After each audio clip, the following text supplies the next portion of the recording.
तो आज की हमारी इस क्लास में हम आपके साथ बातचीत करने जा रहे हैं एक्सेल की फीचर्स के बारे में। क्या है कि हमने लास्ट टाइम दो तीन चीजों पे डिस्कस किया था, जिसमें हमने बात की थी आपके साथ एक्सेल की डेटा सिलेक्शंस की, कैलकुलेशंस की, साथ में हमने फॉर्मेटिंग भी बनाया था। और आप लोगों को मैंने काम भी दिया था, सभी लोगों ने, लेकिन हाँ कुछ लोगों ने अपना होमवर्क सबमिट किया है। जैसे कि बिबन जी है, उन्होंने अपना होमवर्क सबमिट किया है और उन्होंने अपनी प्रॉब्लम को यहाँ सॉल्यूशन किया है, ये देखा ही था मैंने। उसके बाद प्रेरणा जी है, प्रेरणा जी ने भेजा था। चलिए शुरू करते हैं सेशन को। तो आज हम एक्सेल की मेनू से शुरू करेंगे। बेसिकली पता होना चाहिए कि मेनू बार में क्या है क्या नहीं है, सबको कवर करेंगे। तो इससे देखिए, अब जो क्लासेज होगी वो मेनू के हिसाब से हम चलेंगे, ताकि आपको पता रहेगा कि हमारी टॉपिक क्या चल रही है और अगली टॉपिक क्या है। तो हम मेनू के हिसाब से आपके साथ बात करेंगे। तो हम सबसे पहले फाइल मेनू में आते हैं। तो फाइल मेनू हमारे पास देखिए छोटी मोटी बेसिक चीजें, लेकिन इसमें कुछ चीजें हैं जो कि आपको सीखने लायक हो। जैसे एग्जांपल, जब मैं फाइल पे क्लिक कर रहा हूं तो फाइल पे यहाँ सबसे पहले न्यू आ रहा है। न्यू में आप देख पा रहे हैं कि यहाँ पे आपके blank workflow otherwise use template दिख रहा है, यहाँ आपके लिस्ट दिख रहा है। तो ये तो जनरली है, लेकिन एक चीज और है। जैसे कि लिस्ट में क्या होता है कि ये लिस्ट रिसेंट लिस्ट होता है जो कि चेंज होते रहता है। क्या होता रहता है? चेंज होते रहता है। तो कल के डेट में अगर लिस्ट बहुत सारा फाइल ओपन करें तो घटता रहे। लेकिन ऑफिस में जब हम काम करते हैं तो हमारे पास कुछ ऐसे फाइल्स होते हैं जिसको हम बार बार यूज करते हैं। क्या सर? ऐसे फाइल्स होते हैं ना तो बार बार यूज करते हैं। तो ऐसे फाइल्स को हम रिसेंट से तो गायब हो जाएगा, हर बार उसके मुझे लोकेशन पे जाना पड़ेगा। तो ऐसे केस में हम इसको स्टार कर देते हैं। जैसे मान लीजिए बाइक डेटा दिख रहा है, इसको बाहर ओपन करना होता है, तो इसके ऊपर जाके इसे स्टार पे क्लिक कर दें। स्टार पे क्लिक करते ही फेवरेट हो जाएगा। क्या हो जाएगा? फेवरेट हो जाएगा। अब ये लिस्ट से नहीं हटेगा। तो कई बार जो ट्रैकर वगैरह होते हैं, मंथली रिपोर्ट्स वगैरह होते हैं, उसको हमें बार बार ओपन करने की जरूरत पड़ती है और वो रिसेंट फाइल से हट जाता है, तो उस पर आप स्टार लगा दीजिएगा, तो रिसेंट फाइल से वो नहीं हटेगा। ओके। और अदरवाइज आपको फेवरेट लिस्ट चाहिए तो फेवरेट पे क्लिक करेंगे तो आपको यहाँ पे फेवरेट लिस्ट दिख जाएगा कि सारे लिस्ट ये रहा, और जो आपको शेयर किए शेयर लिस्ट यहाँ है। सेम अगर न्यू में आते हैं तो न्यू में आपके पास एक फाइल होगा, उसके अलावा यहाँ पे यूज टेम्पलेट होगा। अब टेम्पलेट क्या होता है? ये बनी बनाई एक्सेल की फाइल होती है, या हम कह सकते हैं फॉर्मेट होती है। जैसे आपके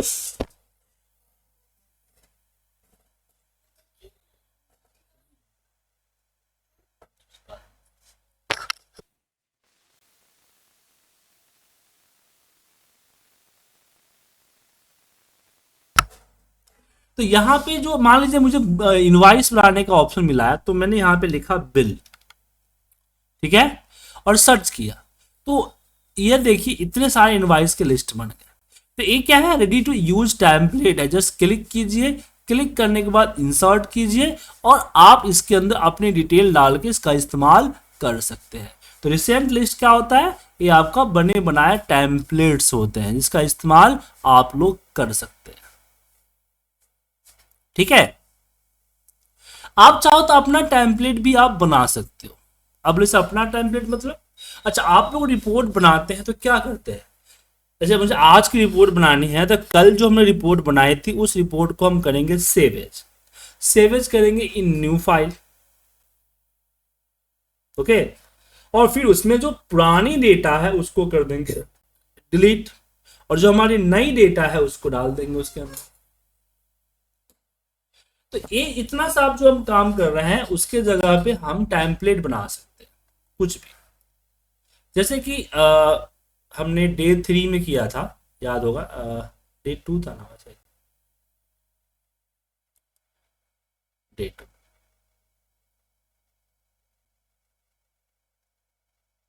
डे 3 था, हाँ यार।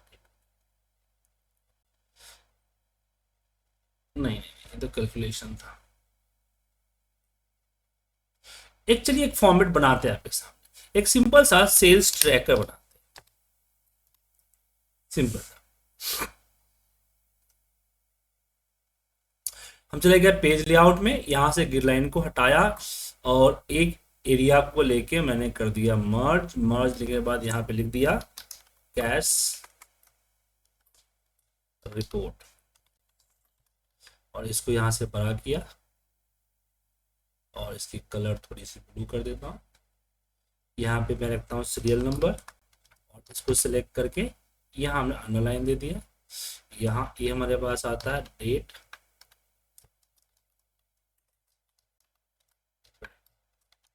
डेट, और डेट को भी हमने यहाँ पे लिया सीरियल नंबर दे दिया, यहाँ पे अंडरलाइन कर दिया। फिर यहाँ आता है यहाँ पे serial number, serial number, name, vendor code,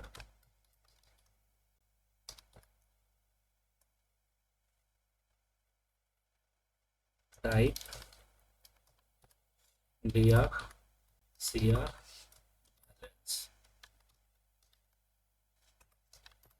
एक सिंपल सा मैंने यहाँ पे सिलेक्ट किया और एक फॉर्मेट तैयार कर दिया आपके सामने। यहाँ पे चेक बाय, और यहाँ हो जाएगा हमारे पास ऑथराइज बाय।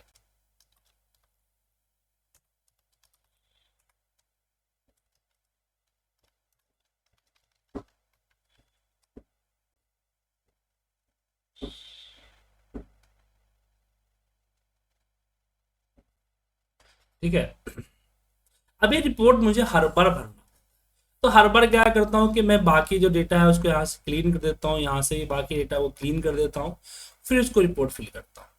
तो यहाँ पे एक काम हम कर सकते हैं, हम यहाँ पे सेव एज करते हैं और ब्राउज पे आते हैं और यहाँ से फाइल टाइप हम सेलेक्ट कर लेते हैं क्या, तो यहाँ टेम्पलेट, यहाँ दिखेगा आपको एक्सेल टेम्पलेट, और लोकेशन सिलेक्ट करते हैं और यहाँ पे नाम देते हैं कैश।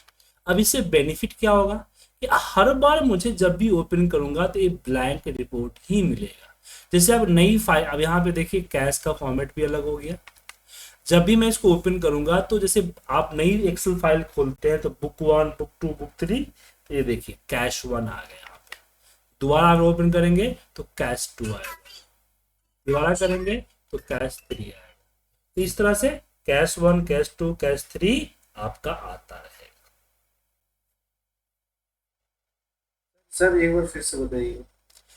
कुछ नहीं करना है, जब आपने रिपोर्ट बना लिया तो रिपोर्ट बनाने के बाद उसको करना है सेव एज। क्या करना है, यहां से सेव एज, और सेव एज करते समय यहां दिख रहा है आपको फाइल टाइप में एक्सेल टेम्पलेट शो कर देना है, बस तो ये आपका टेम्पलेट हो जाएगा। इससे हमेशा आपको ब्लैंक फॉर्मेट मिलेगा। क्या मिलेगा, ब्लैंक फॉर्मेट। ठीक है सर, कोई दिक्कत इसमें? सर जब हम इसको दोबारा ओपन करेंगे तो नेम चेंज होगा, फाइल चेंज होगी, उसके बाद जब सेव करेंगे तो जो सेव होगा ही नई नहीं, वाली फाइल है, सेव होगा ही नहीं, सेव एज होगा। अच्छा सेव है, मतलब आपका जो फॉर्म टेम्पलेट है वो टेम्पलेट चेंज नहीं होगा। ठीक सेव है। ठीक, समझ गए? Yes sir.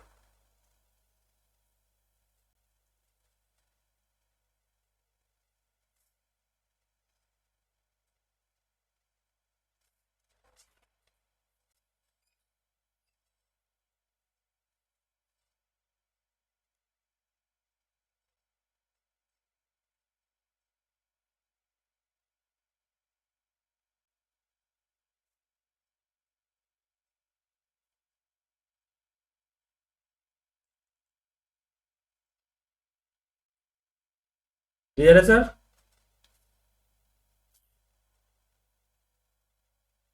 Yes sir. Yes sir.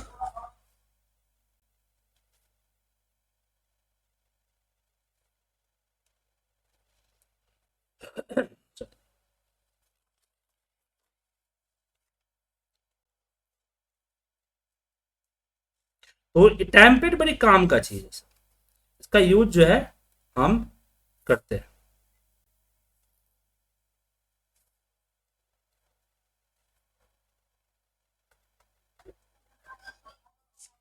UV code template में सेव रहते हैं, जैसे मैक्रो इनेबल रहता है।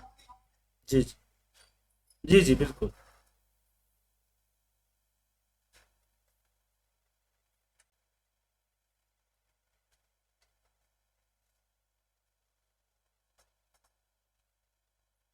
आगे बढ़े सर, टेम्पलेट के बाद इसमें आगे बढ़ते हैं। Yes sir.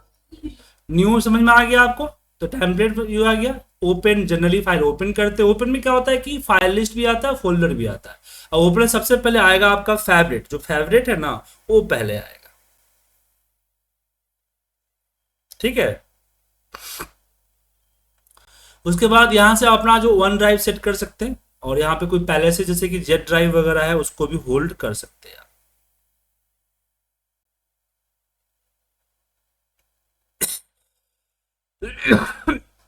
ठीक है।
चलिए,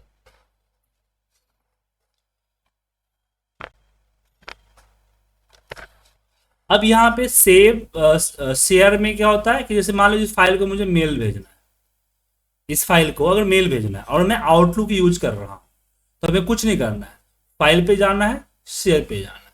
अब आपको एज ए पीडीएफ भेजना चाहते हैं, एक्सेल वर्कबुक भेजना चाहते हैं, मेरा एक्सेल वर्कबुक सेंड किया, और ये आपका आउटलुक में ऑटोमेटिकली अटैच सेव करके और अटैचमेंट करके दे देगा। समझ गए? अब यहाँ पे आप आईडी वाई डालिए और सेंड पे क्लिक कर दीजिए, ऑटोमेटिकली करके दे देगा। तो फाइल कई बार क्या होता है कि हमें समरी कुछ ऐसे अपडेट होते हैं जो बार बार सेव करके फिर मेल करने होते हैं, उसके जगह पे आप इसका इस्तेमाल कर सकते हैं।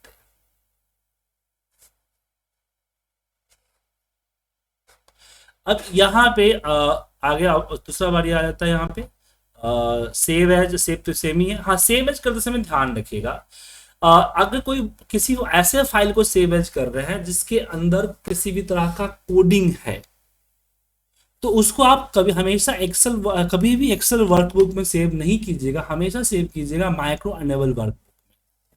अगर किसी ऐसी फाइल जिसके अंदर कोई कोडिंग है उसको आपने सेव कर दिया माइक्रो अनेबल वर्कबुक, इसमें एक्सेल वर्कबुक में, तो सारी की सारी कोडिंग जो है डिलीट हो जाएगी। सो कोडिंग हमेशा सेव होता है माइक्रो अनेबल वर्कबुक, बाकी सब चीजें सेम है। प्रिंट वगैरह भी आपका प्रिंट कर सकते हैं। प्रिंट में यहाँ से नंबर ऑफ कॉपीज ले सकते हैं, यहाँ से अपना एक्टिव वर्कबुक, यहाँ पे कोलेटेड अनकोलेटेड ले सकते हैं। कोलेटेड कितने को पता है कि कोलेटेड अनकोलेटेड कब यूज किया जाता है? अजीत जी आपको पता है?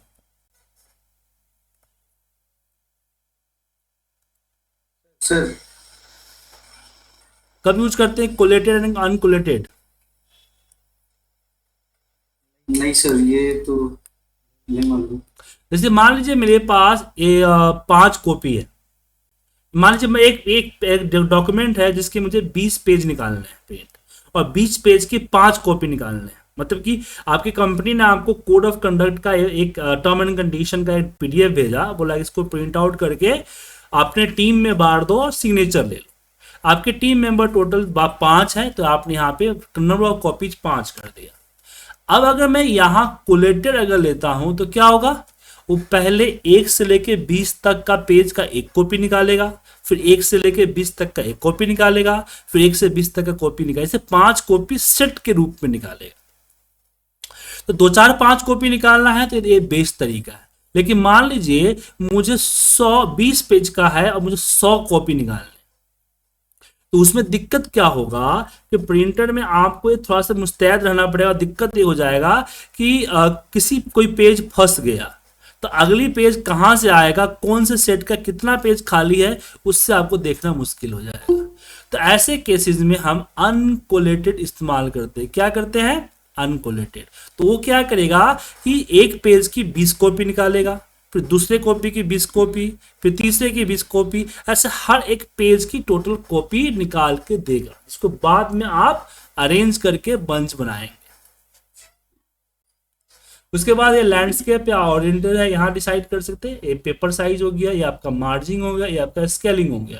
जैसे कोई पेज 2 पेज में आ रहा है, एक पेज में यहाँ पे हल्का सा लाइनिंग आ रहा है ना, तो मैं या तो लाइनिंग हटा दूं या फिर मैं इसको फिट इन द 1 पेज कर दूं, तो प्रिंट की साइज थोड़ी सी छोटा हो जाएगा और एक पेज में प्रिंट हो जाएगा। एक्सपोर्ट होता है कि इसको आप किसी और फॉर्मेट में पीडीएफ वगैरह में एक्सपोर्ट कर सकते हैं। क्लोज होता है। अकाउंट में आप अपना माइक्रोसॉफ्ट का अकाउंट सेट कर सकते हैं, अपने एक्सेल को अपडेट कर सकते हैं।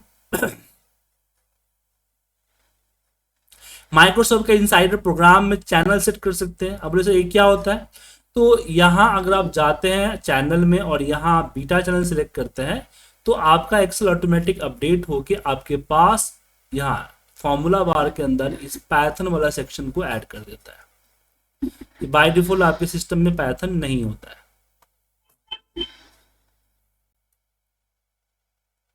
सर एक बार रिपीट करते सर। यहाँ अकाउंट के अंदर, ऑफिस इनसाइडर के अंदर चेन चैनल पे बीटा चैनल सेलेक्ट करके टर्म कंडीशन ऐड करके ओके कर दीजिए। ठीक है, लेकिन तभी होगा जब आपके पास ऑफिस 365 का लाइसेंस वर्जन होगा और लॉगिन होगा। जैसे यहाँ पे लॉगिन है ना, अगर आपने नेहरू प्ले से पहले तो नेहरू प्ले से लेते थे, अब तो ऐसे डाउनलोड हो जाता है कि पैटेड वर्जन आपने लिया तो भूल जाइए। ओके, उसके बाद फीडबैक होता है। जैसे हमें अगर कुछ चीज़ों में प्रॉब्लम है तो हम फीडबैक या सजेशन या कंप्लेन करते हैं माइक्रोसॉफ्ट को, और ये हम लोग बराबर करते हैं। आप लोग तो नहीं बटा हम लोग करते हैं, क्योंकि मुझे एक्सेल पे लॉन्ग टाइम तक काम करना है। तो जो एक्सेल के अंदर कमियां हैं उसके बारे में हम सजेशन के रूप में रिपोर्ट, प्रॉब्लम रिपोर्ट के रूप में भेजते हैं, ताकि माइक्रोसॉफ्ट अगर उसी तरह के बहुत सारे प्रॉब्लम्स आता है, अब ये तो नहीं कहता कि माइक्रोसॉफ्ट हर एक सजेशन को पढ़ता होगा या पढ़ता भी नहीं होगा, अंदर की बात तो पता नहीं, लेकिन इतना तुम जानते हैं कि अगर एक ही तरह के कीवर्ड के बहुत सारे सजेशन आ गए तो मे भी उस पर पढ़ेगा भी और एक्शन भी लेगा।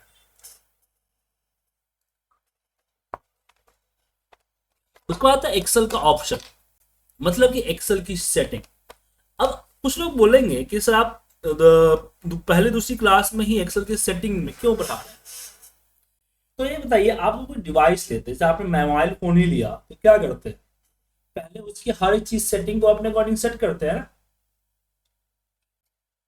उसका अलार्म, उसका रिंगटोन, उसका वॉलपेपर, क्या सेम उसी तरह से हम एक्सेल यूज करने की शुरुआत कर रहे हैं।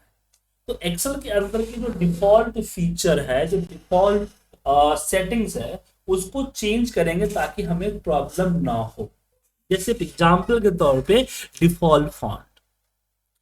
अब डिफॉल्ट फॉन्ट, अब कुछ लोग जो है एक सिलेक्टेड फॉन्ट को यूज करते हैं।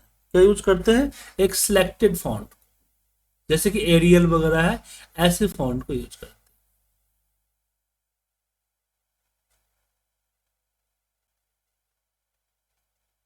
तो यहां से आप वो फॉन्ट चूज करेंगे तो आपके एक्सेल का डिफॉल्ट फॉन्ट होगा, क्योंकि यहां लिखा हुआ है when they creating the new work. Default font की साइज, व्यू और कितने नंबर ऑफ शीट ऐड होंगे वो। दूसरा आता है यहाँ पे यूजर नेम। अब से बोलोगे सर यूजर नेम क्या होता है, तो यहाँ शायद मैंने थोड़ा देर पहले आपको एक चीज नहीं बताई, इन्फो नहीं बताई। इन्फो में फाइल की इंफॉर्मेशन पता चलती है। अब एग्जाम्पल के लिए मैं एक डेटा सेट आपको दिखा, एक फोल्डर पे आ रहा हूँ। अब इस फोल्डर में बहुत सारे फाइल से दिख रहा है। अब मान लीजिए एफएलवी फाइल है, अब इसमें क्या टाइप है कैसे पता चलेगा? पता चलेगा सर, जब तक मैं इसको खोलू ना तब तक पता चलेगा। तो आपके ऑफिस में कई बार ऐसे होगा कि कॉमन नेम जैसे बुक 1, डेटा 2, रिपोर्ट, इस नाम के फाइल होते हैं। 6 महीने 5 सालों बाद उस फाइल को खोलेंगे तो थोड़ा समझना मुश्किल होता है कि उसके अंदर जो डेटा डला हुआ है वो क्या है। तो ऐसे केस में इसको सिलेक्ट करते हैं स्पेस, और इसकी प्रॉपर्टी मेंटेन कर देते हैं। यहाँ प्रॉपर्टीज में जाके सिक्योरिटी, यहाँ पे डिटेल्स में आके यहाँ डाल देते हैं, ये लिख देते हैं यहाँ पे कि AI फीचर, यहाँ लिख देते हैं फ्लैश फेल।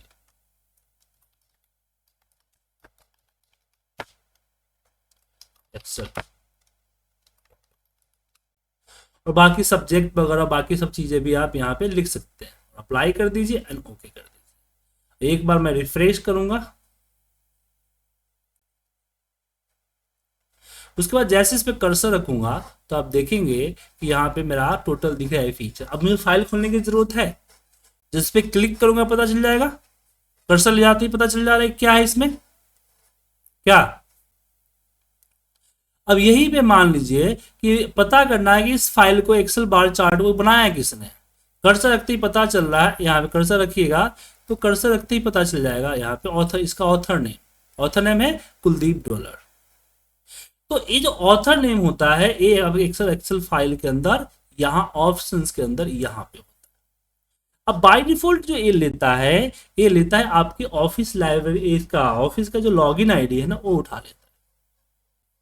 तो कई बार ऑफिस की लॉगिन आईडी कुछ और भी हो सकता है, 1 2 3 एडमिन इस तरह कुछ नाम होते हैं।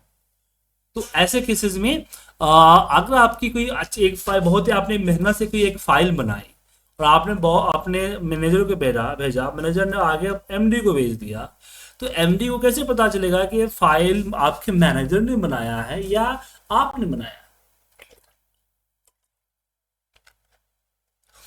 वो ऑथर, अगर वो आपके जो कंपनी के जो एमडी है उनको अगर एक्सेल की नॉलेज होगा तो वो उसकी ऑथर नेम जाके देख लेगा।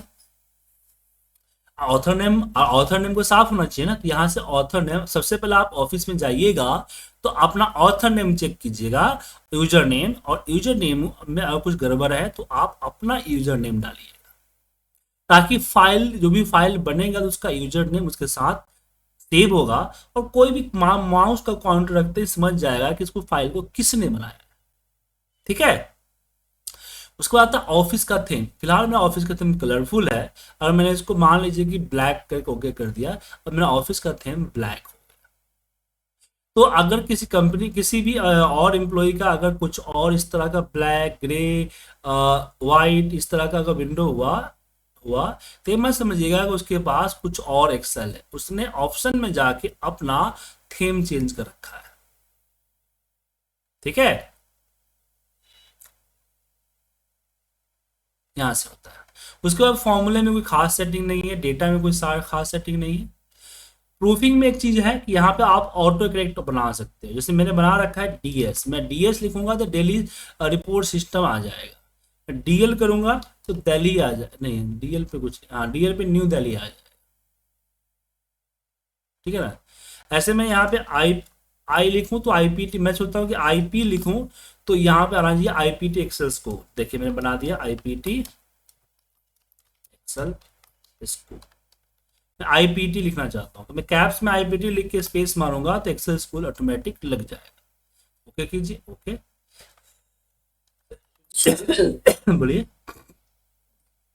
सर इसमें इमेजेस भी इसमें डाल सकते हैं क्या अपना? किसमें? ऑटोकरेक्ट में? जैसे कि यहाँ पे बैकग्राउंड में, हाँ उस ऑप्शन से यहाँ पे बैकग्राउंड में, मतलब यहाँ पे इसी पीछे इमेज ये पेज लेआउट में होता है आपका बैकग्राउंड। नहीं वो इमेज नहीं सर, वो इमेज नहीं। कौन सा इमेज? वो एक्सेल में ही हम लोग पुट कर सकते हैं क्या? मतलब कोई भी ब्लैंक भी एक्सेल खोले तो ऑटोमेटिक यहाँ पे इमेजेस दिखता है, यहाँ पे इस साइड, यहाँ पे हाँ होता होगा, वो करना पड़ेगा उसके लिए एक यहाँ जाके करना पड़ेगा एप्लीकेशन में। हालांकि मैंने बहुत पहले एक बार किया था, वो ऑफिस 95 था सर। इसके एक्सेल का जो EXE फाइल होता है ना, एक्सेल EXE, उसमें जाके चेंज करना पड़ेगा, देखना पड़ेगा सर, क्योंकि लेकिन जो चेंज होगा सर आपके पीसी पे होगा, दूसरे के पीसी पे नहीं होगा। सर वो फाइल शेयर भी होता था ना, तो वो इमेजेस दिखता था उसका। सर मैं इसके बारे में नहीं पता, क्योंकि ये अनऑफिशियल चीजें हैं, तो मैं कैसे पता रहेगा सर। ऑफिस में कोई थोड़ी लगाता है हर फाइल में अपना फोटो।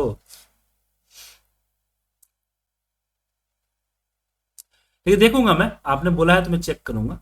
ऐसे नॉर्मली मैं भी लगाता हूँ, मेरे फाइलों के अंदर में होता है। अगर बहुत सारे फाइल्स मेरे जो हैं, जो मैं पढ़ाता हूँ उसमें लगा रहता है, जो फाइल शेयर करता हूँ ना उसमें लगा रहता है। देखिए,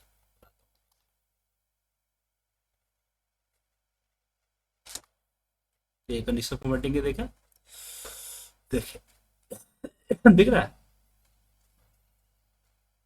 दिख रहा है सर। ये चीजें यहाँ पेज लेआउट से की गई है, बैकग्राउंड से, बट ये सिर्फ पर्टिकुलर फाइल के लिए, और लगाना पड़ता है हर शीट पे, अपने आप नहीं आता है। लेकिन आपको, लेकिन वो जो है बताया ना, वो हम कर किए थे, लेकिन वो बहुत साल, मैंने 13-14 साल पहले हमने किया था, वो भी ऑफिस 95 था सर। एक बार चेक करना पड़ेगा, मैं एक बार चेक करके बताऊंगा। ठीक है सर, ठीक है सर।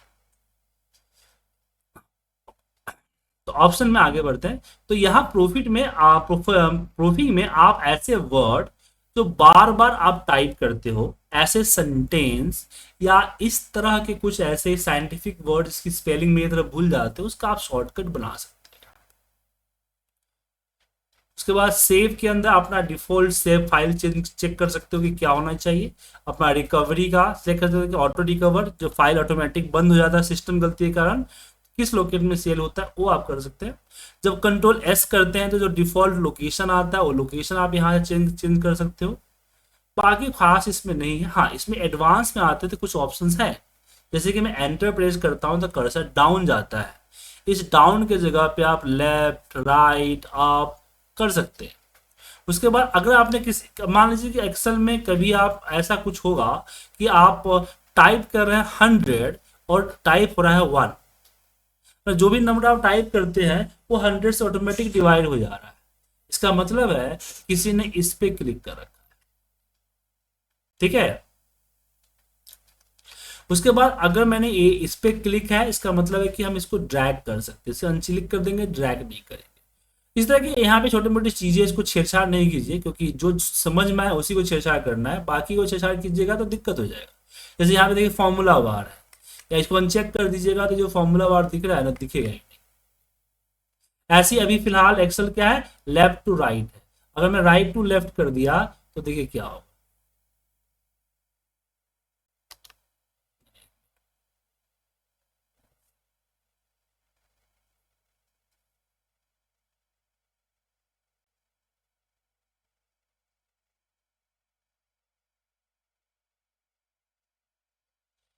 अच्छा, ये टेक्स्ट डायरेक्शन है सर, फॉर्मूला का डायरेक्शन है।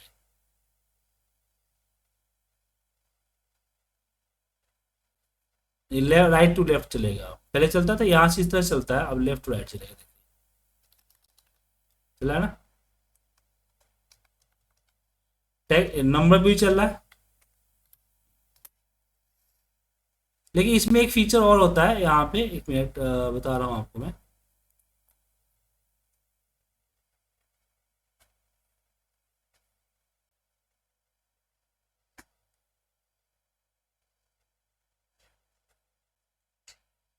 हाँ, show sheet left to right आ गया से इधर।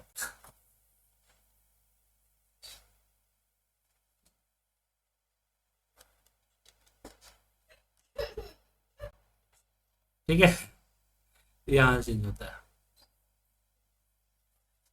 तो ये इस तरह की सेटिंग किसी ने बिगाड़ दिया तो आप सही कर सकते हो, होता है कई बार। अच्छा, चेक कर रहा हूँ। उसके अलावा यहाँ पे सीट का टैब, हॉरिजॉन्टल स्क्रॉल बार, वर्टिकल स्क्रॉल बार, सीट टैब नेम, सीट का जो नेम आते हैं वो चीज़ें यहाँ से हाइड अनहाइड कर सकते हैं। लेकिन इसमें एक चीज़ आता है एडवांस में, वो आता है कस्टम लिस्ट, जो मैं बताने की कोशिश कर रहा हूँ आपको। जैसे आपने यहाँ पे जैन लिखा, नीचे सिलेक्ट करके ड्रैग कर दिया, जैन फेब आ गया।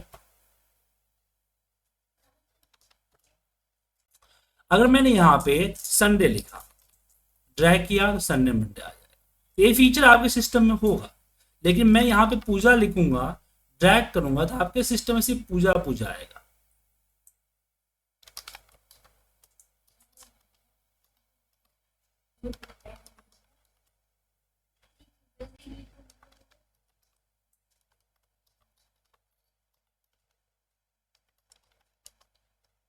ये चीज आया कैसे?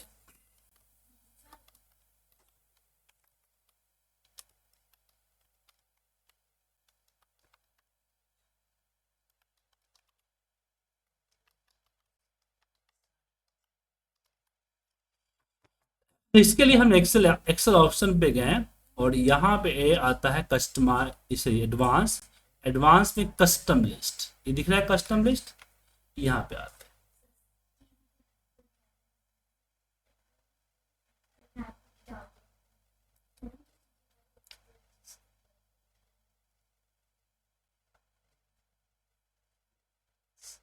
और यहाँ पे देखिए मैंने बना रखा है, इतने सारे बना रखे हैं। तो आप भी बनाना है तो न्यू लिस्ट पे क्लिक कीजिए और यहाँ पे अपनी लिस्ट लिख सकते हैं। जैसे मैं एक लिस्ट बनाना चाहता हूँ, कंट्री लिस्ट, तो यहाँ पे लिख दिया इंडिया, नेपाल, यूएसए, यूके,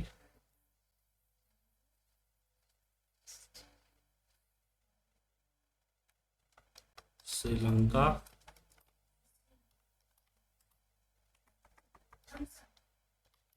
इस तरह का हमने ऐड कर दिया, ओके कर दिया। तो अब जो है ये यहाँ पे अगर मैं इंडिया लिखूंगा और नीचे ड्रैग करूंगा तो बाकी सारे लिस्ट आ जाएगा। इस तरह के कस्टम लिस्ट बना सकते हैं। फिर एक्सेल ऑप्शन में अगर आप आते हैं यहाँ पे आता है कस्टमाइज रिबन, जो ऊपर मेनू बार दिख रहा है, आप होम, इंसर्ट, पेज लेआउट, ऐसे मेनू बार को यहाँ से आप ला सकते हो और हटा सकते हो। जैसे मैं ड्रॉ को अनचेक करके, यहाँ देखिए ड्रॉ दिख रहा है, अनचेक कर दिया, ओके, देखिए ड्रॉ नहीं दिख एक्सेल ऑप्शन में कस्टमाइज। इसके अलावा जब इस पे क्लिक करेंगे तो command not in the ribbon, command not in the ribbon दिखेगा। इसमें इतने सारे ऐसे कमांड है जो कि हमारे मेनू बार में है ही नहीं। क्या नहीं है? मेनू बार में है ही नहीं। तो जो चीज आपको चाहिए सिलेक्ट करके यहाँ एक कस्टम ऐड करके ऐड कर दीजिए आपका, ठीक है। देन एडिंस होता है, एडिंस के लिए आगे बताऊंगा, बीवी प्रोग्रामिंग में आपको एडिंस, फिलहाल इतना समझिए। तो ये आपका एक्सेल का होम मेनू था, सॉरी फाइल मेनू था। तो फाइल मेनू में हमने बात किया, सबसे पहले हमने बात की फेवरेट के बारे में कि रिसेंट लिस्ट में जो फाइल हम बार बार ओपन करते हैं उस पर स्टार पे क्लिक कर दीजिए तो फेवरेट हो जाता है। उसके बाद हमने न्यू के साथ हम यूज होने वाले इनबिल्ट टेम्पलेट और खुद हम अपना टेम्पलेट कैसे बनाएं इसके बारे में बात की। ओपन वगैरह सिंपल है, शेयर में आप फाइल को डायरेक्टली मेल के रूप में शेयर कैसे कर सकते हैं इसके बारे में बात की मैंने। उसके बाद सेव और सेव एज तो सिंपल है, बताने की जरूरत थी नहीं, फिर भी मैंने इसमें कुछ चीजें बताई। प्रिंट के बारे में समझाया, उसके बाद एक्सपोर्ट को समझाया, अकाउंट्स एंड फीडबैक के साथ में हमने कराया आपको एक्सेल का ऑप्शंस, जिसमें हमने जनरल सेटिंग फॉर्मूले में, अब जैसे यहाँ पे R1C1 करना है तो क्लिक कीजिए, ABCD जो है 1 2 3 में कन्वर्ट हो जाएगा।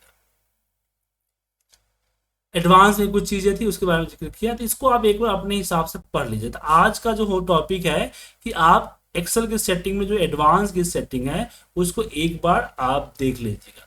जो चीज समझ में आएगा उसी को ट्राई कीजिएगा, जो समझ में नहीं आएगा उसको ट्राई नहीं कीजिएगा।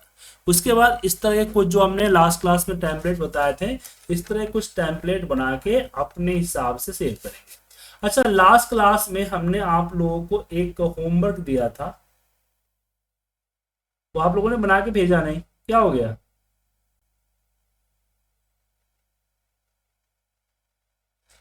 विमन जी क्या हुआ सर, होमवर्क क्यों नहीं भेजा आपने?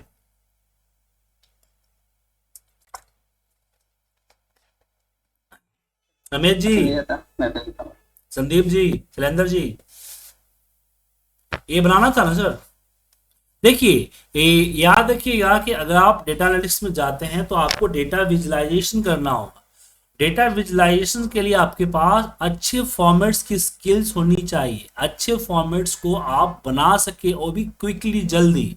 अदरवाइज फॉर्मूले और रिपोर्ट जान के क्या कर लीजिएगा, जब भी कोई फाइल खोलेगा तो खोलते हुए आपका फॉर्मूला थोड़ी देखेगा।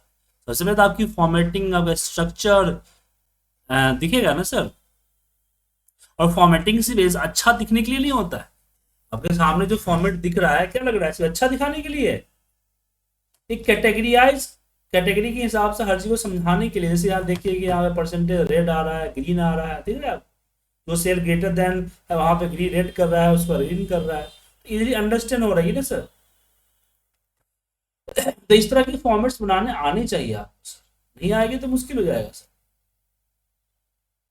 सो प्लीज इस फॉर्मेट को आप बना के भेजिए।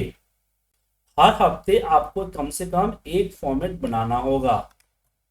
टाइम नहीं है, बात समझ लो, इसलिए तो हफ्ते में एक दिन दे रहा हूं सर।